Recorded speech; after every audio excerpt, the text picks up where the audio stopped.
Don't you know heaven already got some treasures up there already? They really don't need your treasures. Because your treasure can't do nothing really. But what your treasure, when you left your treasures in heaven, you are saying, Lord, I'm going to do this for you. And treasures are spiritual things, not natural things. God don't need our cars, he don't need our mansions, and he definitely don't need our money.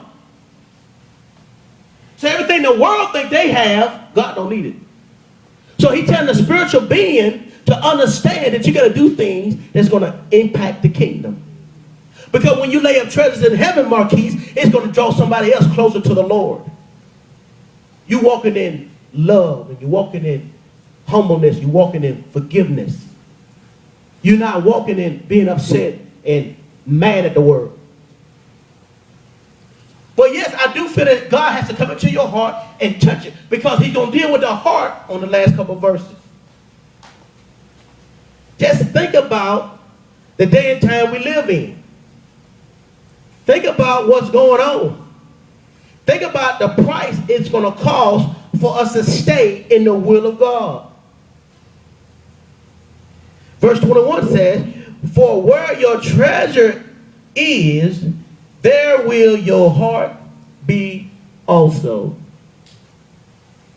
So he starts off, you need to fast, not like the hypocrites. Then he said you need to lay up treasures in heaven where moth and rust and thieves can't break in and steal. Then he said, where your treasure is, Deshaun, there where your heart needs to be also. In other words, what you're doing for the Lord, your heart needs to be in it. Because that's your treasure. What you're doing for God, it shouldn't be just, I'm doing it out of a ritual or sanctimonious or tradition. This fast we're getting ready to embark on, it ain't out of tradition or sanctimonious, it's because it's a requirement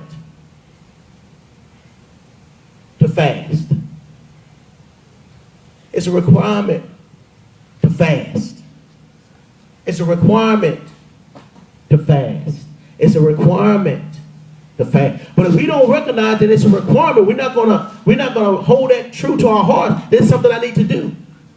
And when you do fast, we got to articulate what is fasting.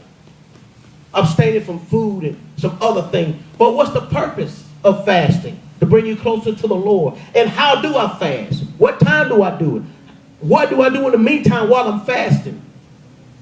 It has to be a teaching and understanding on fasting.